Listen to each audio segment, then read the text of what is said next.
One of the highlights for me, and I guess this says a lot about my childhood, as you see what I'm going to say, as a kid, was getting the prize out of the bottom of the cereal box. Nothing like it.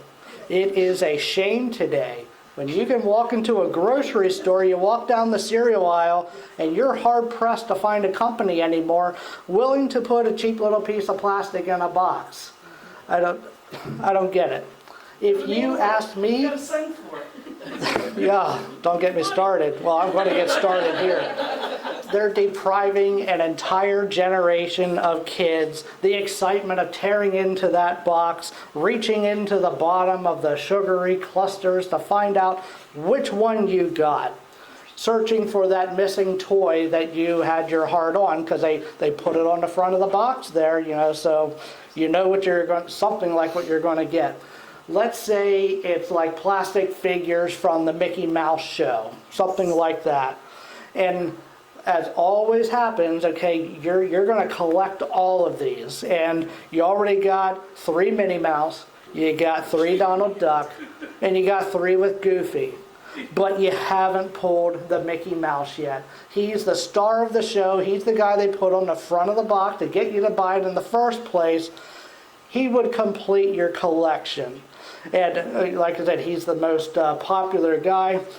It is at the moment when you reach in the box and you pull out your 4th Goofy that you realize these companies aren't being completely honest with us, are they? Okay, I don't know if they even make a Minnie Mouse or a Mickey Mouse by this point. So far in the process, you've committed a good 3 months of your life if you're buying a box a week to this endeavor.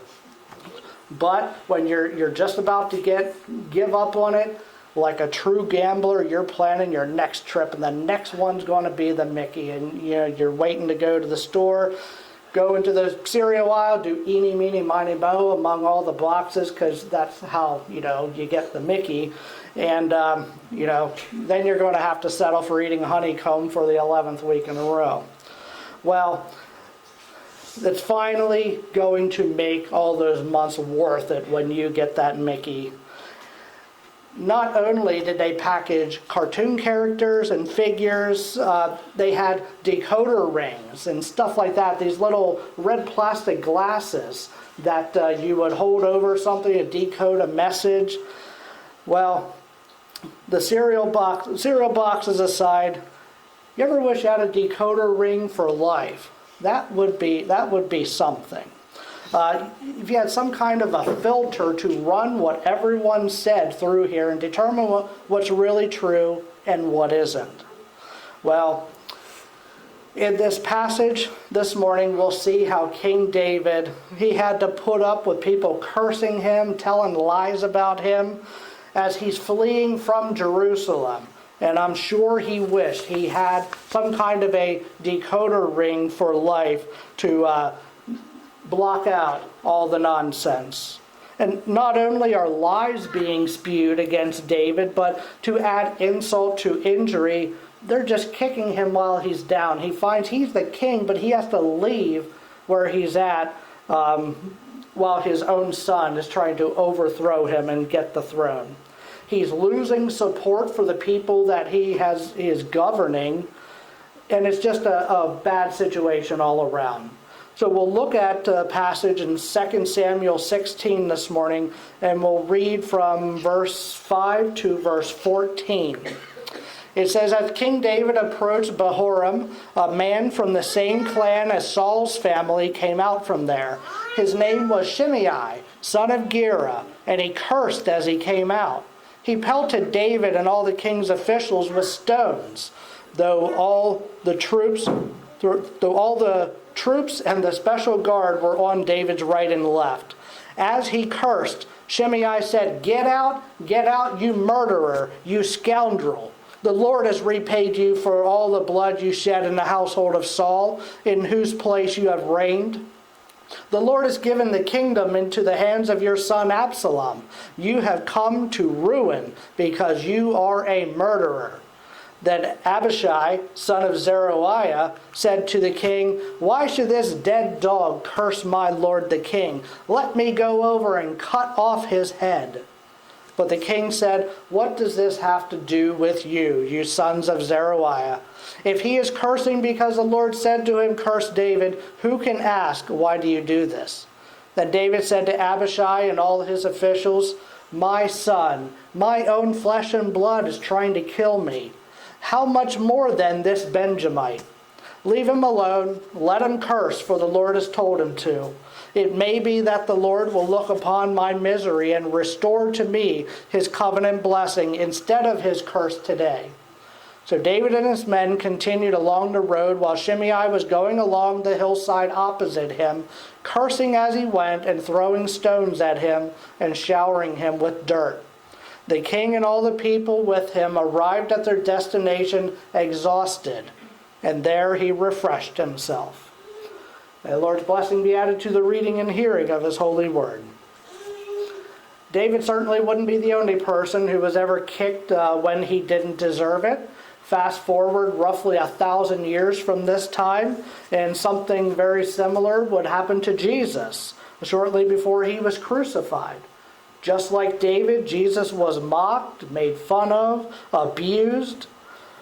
He knows he's being rejected, so you can imagine the emotion swirling through David's mind here. That this man comes out of nowhere cursing at him, yelling at him, throwing rocks and dirt at him. Now, if what Shimei was saying were true, his behavior still wouldn't be called for. But he can't even use the truth as an excuse here, because most of what he's saying is complete lies. What was going on is Shimei stands back and he sees David leaving Jerusalem in despair. So immediately he thinks, this is finally the day that God is punishing David for what he did to King Saul many years ago. King Saul, well, basically, if I were David and I'm hearing this, I would think, you're still upset about what happened with Saul all those years ago. You got to get over it at some time. But this guy didn't. He harbored this in for all these years, and now he's just dishing it out. And Shimei's reasons for David leaving were completely false. David was actually leaving Jerusalem as a result of God's plan to save him and his people from his son Absalom, not to punish him. If God wanted to punish him, he would have kept him in Jerusalem. That way he probably would have been killed in the battle. Shimei was harboring this hatred for David, so at the very first opportunity he had, he let him have it. In his mind, Shimei thought that David had wronged King Saul, but David never did that. In fact, David was more than gracious to Saul in many circumstances, treating him with respect as his king, despite all the times that Saul personally tried to kill him. And as sometimes often happens with a lot of people, they look for ways in which they hope that God is finally avenging a perceived wrong against them. Rather than forgiving David for what he thought was the case, Shimei is now gloating, more or less, that God is finally getting David for the wrongs that he committed against Saul and his family. Because it says Shimei was from the tribe of Benjamin, as was King Saul. So this is like a family issue as far as he's concerned. And really, he's being completely selfish about it too. He wasn't concerned about God. What does God think? How does this reflect on God? Have you ever met these people? People like Shimei, they hide behind religion. They're like, I'm of the tribe of Benjamin, so that's why I'm doing this, that, or the other thing. And they want to push their own agenda. They have this God's going to get you attitude if you oppose them at all. They want people to pay for their sins, which, by the way, not especially a Christian thing to do. The Christian thing to do is to love your enemies and those who persecute you. Pray that they repent. Pray for them. And God is a good enough judge on his own. He doesn't need our help with judging others either. The ironic thing is, if David were as bad of a person as Shimei says he is, he could have had Shimei killed several times over. Because I said a while ago, whenever the throne would change from family to family, it was very common for the new family to come in and completely slaughter all the others. That way, no descendant one day later decided they want to take the throne back. David didn't do that. That's why Shimei is alive in the first place. Secondly, we'll get to that in a minute, but David was just very honorable. And Shimei, on the other hand, is a coward. That's what they do. Cowards will pile on a person whenever they know they are down and out. And I'm sure we've encountered some of these people in our own time. People have told lies about us. People who treated us unfairly. But thankfully, David sets a good example for us when this happens. A lot has been said in recent years about bullying. And I think it's oftentimes we think bullying is just limited to the schoolyard. And that's not the case at all. If anything, I think you're going to find the worst bullying committed by adults who should know better and should be more responsible with their words and actions. Shimei is nothing but a bully here. And he's cursing, he's throwing rocks, just trying to make sure David and his men never come back. How do we handle this when we are experiencing that kind of thing?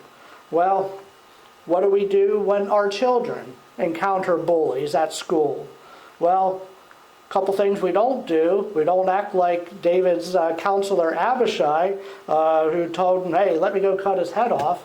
Okay, don't do that. That's not a phone call from the principal I want to be taken, for one thing. We probably are going to tell our children first, do your best to ignore it. Ignore it and it'll go away.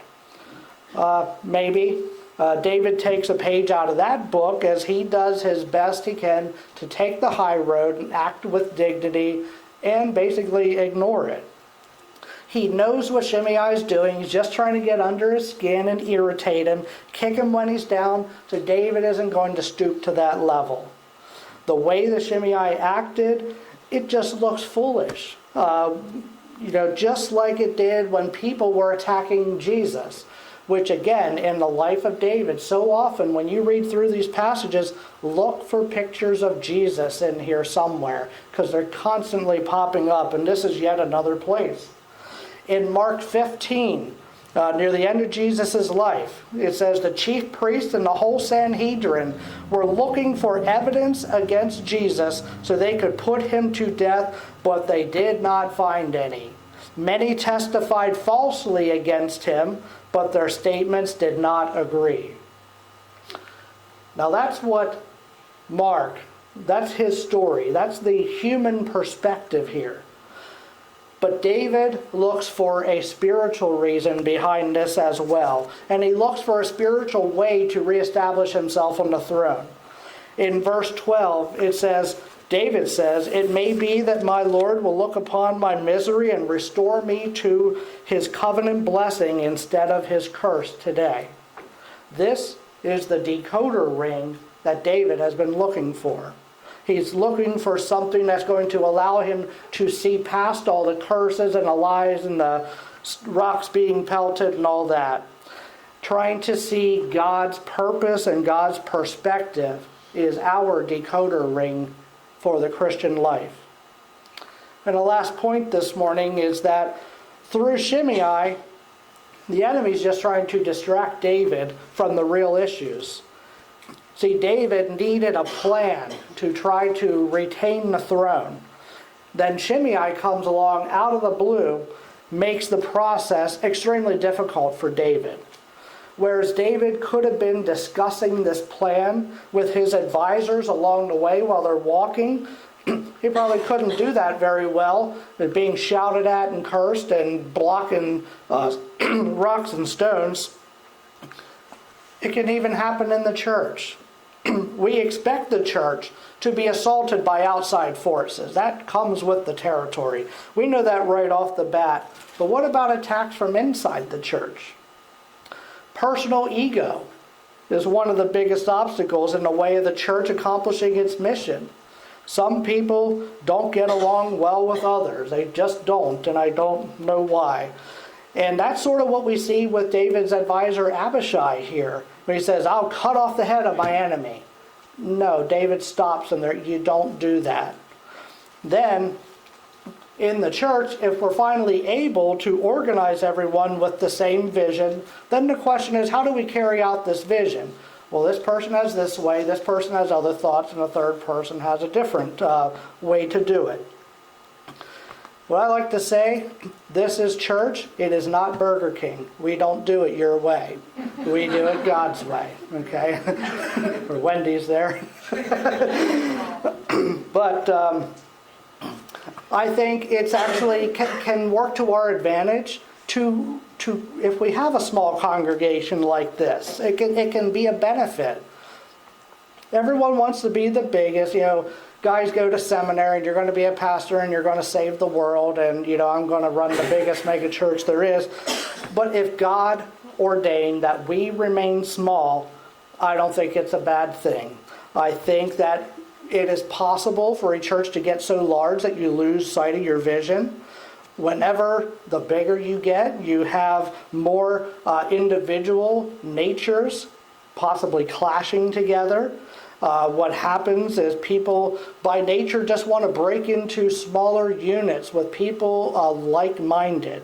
You have the teens, they do their thing. The seniors, they have their things. And it's good if you can minister to certain individuals, but oftentimes it snowballs. You have your men do this, you have your singles group, your married group, who knows what other groups they can come up with. And oftentimes you end up building walls between each other. My preference, do things as a unit. Why not? If possible. Whenever egos inflate, that's what the enemy uses to get in there and to cause division. And it's not too long before the whole thing can fall by its own weight. It's not unheard of to see stories about these mega churches that end up breaking up and, they end up closing their doors completely. It's happened before. But thankfully this church, I think, was rebuilt in the 1930s and had been around well before that, so we're doing something right. This is what Shimei is trying to do to David, whether he realized it or not. You see, he's coming from a religious perspective here, saying, I'm of the tribe of Benjamin, so God's going to help me out here. And what he wanted to do was just be a pain in David's neck because he thinks he's doing the Lord's work, though he's really not. He's really hindering the mission. And the enemy will try to use egos to the detriment of the church until Jesus comes back one day. That's why we always have to be vigilant about it. Because the Bible tells us the devil roams about like a roaring lion seeking whom he may devour. So we always must be on guard. Oftentimes in life, we wish we had a filter to block out all the negativity, insults, all those kind of things the enemy throws at us to discourage us. And that's just what he does. He wants to get in the way of doing the work that God has prepared for us to do. And he has plenty, more than enough, accomplices outside the church. But sadly, he even tries to weasel his way inside the church as well. When we encounter this, all we can do is keep our focus on Jesus. And we see how David does that in this passage. It's important because some people think, well, it's the pastor's job to go out there and do the ministry, but that's not the biblical model. The biblical model is for me to prepare and equip the church to do ministry. Because we have 21 here today. We can do 20 or 21 times as much as I can do. That's what God has established his church. But one of the first things to do is to effectively do ministry is to check the ego at the door to the best that we can. And just imagine how effective the universal church worldwide could be if people would do that. Keep Jesus in mind and keep their egos in check. In closing, we can apply this passage to our lives very easily. But the passage here, it's really not about us. And I briefly alluded to it earlier. It's another passage where we see a picture of Jesus. He was mocked like David. He was assaulted like David. Generally disrespected, just like David. In David here, we see Jesus. And I find it interesting that Abishai goes and offers to cut off the head of the enemy. But Jesus even had a similar situation where Peter cut off the head, no, not quite, the ear off the head of the Roman soldier. In both situations, David and Jesus condemned that act because they knew that taking the high road and not dignifying the enemy's response was the best way to bring out God's ultimate plan. The enemy is going to target each and every one of us. They're going to target us as a collective unit as long as he sees us as a threat. But like Jesus, you and we together can persevere if we keep focus on the things above and not the things going on down here. And it's not always easy to take the high road, admittedly. I don't want to suggest it is. It's not always easy to check the ego at the door, even. But David and Shimei give us contrasting images of two men who present polar opposites in terms of ego. God had already dealt with David's ego issues in the past.